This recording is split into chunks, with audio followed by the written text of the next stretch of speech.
harus ini dari ITB ya.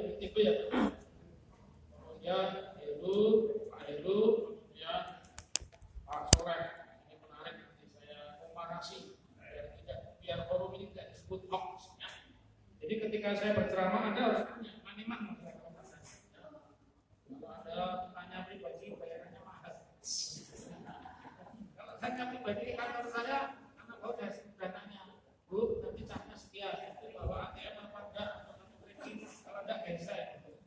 Nah ini ada waktunya saya kasih ikut, ada waktunya saya enggak waktu. Karena kawan saya.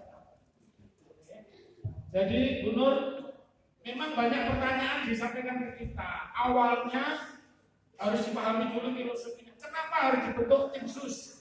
Secara hukum tim sus itu tidak perlu karena sepanjang polisi itu aktif, sepanjang polisi itu tidak dijatuhi sanksi, dia berkedudukan sebagai penyidik. Ya. Jadi kasus Sambo ini tidak perlu dipimpin oleh 3 jenderal berbintang 3, Pak Kapolsek, kalau di Jakarta Kapolsek itu kompol atau mayor cukup. Tapi persoalannya karena ini dari awal tidak jelas, jadi Pak Nur bertanya, kenapa kok tertutup? Berarti ada sesuatu yang memang coba disembunyikan. Ya, kejahatan pertama dari peristiwa ini, peristiwanya hari Jumat. Kenapa baru Senin diomongkan ke media? Siapapun yang terlibat itu dalam bahasa hukum namanya obstruction of justice. Rakyat kurung sidik-sidik, tidak apa-apa. Itu bahasa Indonesianya menghalangi penyidikan. Sudah 93 polisi diperiksa, tetapi belum semua dinyatakan tersangka. Sangat berbeda ya. Yang bunuh 6 laskar di KM 50, 6 orang nyawa mati, tersangkanya cuma 2. Ini 1 polisi mati yang diperiksa 93 polisi dan 1 anggota sipil KM Kuat Makruf. Nah, pertanyaannya kenapa tertutup? Karena ada sesuatu yang disembunyikan. Kalau secara terbuka mestinya lebih mudah. Ya, setidaknya sampai hari ini belum ada penjelasan dari tim sus Mabes Polri. Dengan dibentuknya tim sus itu otomatis berarti tidak percaya kepada Polda, tidak percaya kepada Polres. Yang aneh juga buat saya sampai hari ini. Silakan kalian rekam, kalian catat. Kenapa Inspektur Jenderal Polisi Padeli Pura tidak diperiksa? Dia bisa berpelukan, menyampaikan simpati, sementara Sambo belum dikatakan tersangka oleh Pak Sigit. Itu logika apa? Saya bagus, kalau perbuatan Padeli Pura itu benar, harusnya Padeli Pura diberi penghargaan, betul ya? Kalau perbuatan Padeli Pura tidak benar, Padeli Pura jadi sanksi. Pertanyaan selanjutnya, kenapa Padeli Pura tidak menjemput Sambo di Mako Brimob?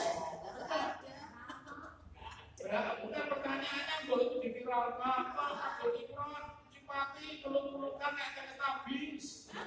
Berarti enggak, karena efek politiknya. Ini secara etika tidak boleh. Peraturan Kapolri melarang. Orang sedang punya masalah, pendampingi pun tidak boleh. Makanya Sambo, tim hukumnya bukan Mabes Polri. Karena itu masalah pribadi, tim hukumnya Sambo bukan Mabes Polri. Jadi ini logika yang harus dibangun. Jadi Fadel Imran itu biar bicara, ya, biar bicara, biar dengar. Nanti pernyataan saya ini di potong masukkan TikTok nggak apa-apa. Saya minta yang terhormat Inspektur Jenderal Polisi Padeli Imran bicara. Pak Kapolri juga memberikan penegasan. Perbuatan Padeli Imran itu salah atau benar? Kalau salah dijatuhi sanksi, minimal sanksi administrasi. Kalau benar diberi penghargaan dan juga Pak KPU. Ya. Nah, gitu misalnya. Jadi kemudian soal ditahan atau tidak ditahan, yang namanya proses penyidikan di negara Indonesia itu hanya ada 3 perkara yang tertutup. 1, perkara asusila. Ya, perkara asusila itu sidangnya tertutup, tapi nanti putusannya terbuka. Itu seperti itu. Kemudian yang kedua, juvenil delik, perkara kejahatan yang melibatkan anak-anak itu tertutup, kecuali putusan sidangnya terbuka. Yang ketiga adalah perkara marital case, kasus-kasus rumah tangga, perceraian dan seterusnya itu tertutup. Jadi seperti ini memang logikanya harus terbuka, ya, harus terbuka. rekonstruksi itu kan aneh. Masa masih pakai baju rapi seperti itu, dan ketika nanti tidak ditahan, nanti saya bandingkan ya untuk siapa ini penanya ketiga, Mas Soleh dan Soleh, nanti belakangan saya jawab. Kemudian Pak Rusdi, kenapa tidak? Apakah sampai kepada Presiden? Benar. Harusnya kalau Pak Sigit, mohon maaf, tidak bisa mengatasi, Presiden mengambil alih. Karena yang mengangkat Sambo, yang mengangkat Kapolri itu tekennya adalah teken Pak Presiden Jokowi, yang juga presidennya Pak Soleh. Ya Pak Soleh ya. Nah, kalau bukan presidennya Pak Soleh berarti pemberontak. Ya. Pak Jokowi itu juga presiden saya, ya. Bagian lucu-lucu pokoknya. Ya. Jadi Pak Rusdi benar ini melibatkan presiden yang bisa melakukan perubahan presiden, karena tadi psikohierarki di dalam tentara, di dalam kepolisian itu ada begitu. Misalkan saya sama beliau ini masuk polisi satu angkatan, itu ya begitu. Nah, dia jangan tak tutupi kesalahan kocok, dia juga akan tutupi kesalahan saya. Seperti ini. Karena itu tadi saya maksud sebenarnya nggak perlu dibentuk tim sus, karena semua penyidik punya hak. Kalau itu jenderal bintang 2 ya jenderal bintang 3 yang mimpin gitu. Ya. Tidak perlu harus ada tim sus, karena kuhapnya memang begitu. Siapa yang bersalah harus diperiksa. Dan polisi hukumnya sama dengan ibu dan bapak yang ada di sini. Jadi polisi tidak punya hukum khusus. Ya. Itu memang harus sampai presiden. Saya kan diwawancara sama FPHU kan bertanya. Yang menurut Pak Topeng kalau Pak Jokowi tidak bisa mengganti, ya Pak Jokowi yang diganti. Setuju apa tidak? Direkam aja yang ngomong begini, boleh-boleh saja. Oh itu ya lagi-lagi. Ya, dan tim sebenarnya tim tidak perlu terakhir memang kenapa ini berbeda. Ini akan ada skenario menghindari 340 pembunuhan berencana akan dirubah menjadi pembunuhan karena dia kaget, dia sakit hati, hidupnya diseluturi terus nembak. Jadi mau dirubah itu skenario-nya. Kalau 340 ancaman tertinggi 15 nanti itu ancaman bukan hukuman. Mas Amin nanti bisa bantu neraka. Ancaman itu bisa saja dituntutnya bukan 15, bisa juga dituntutnya 10 tahun, ya. Bisa dituntut 8 tahun.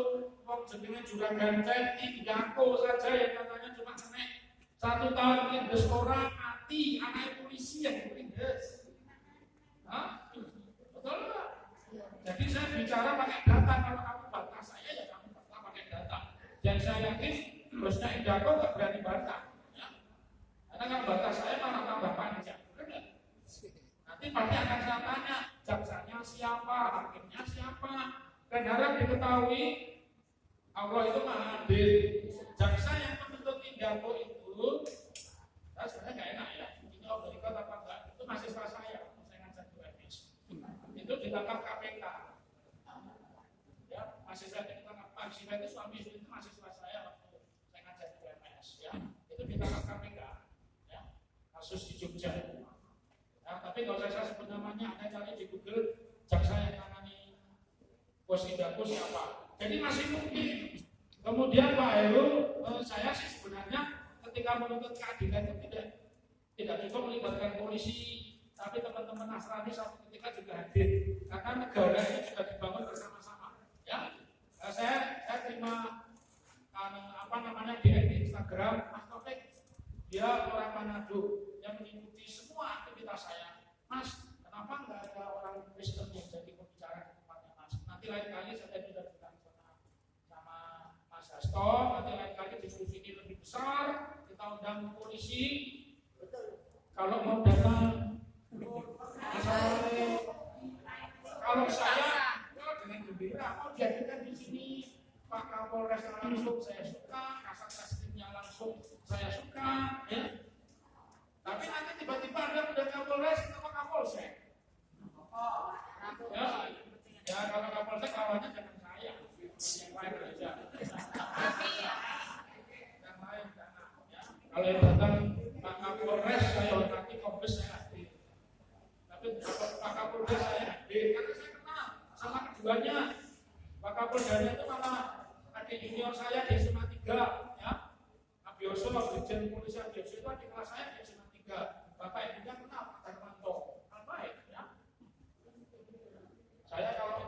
kapal. Ya. Oke, kemudian Pak Soleh menjadi satu pertanyaan besar, PJ tidak ditahan. Saya membuat ada satu contoh.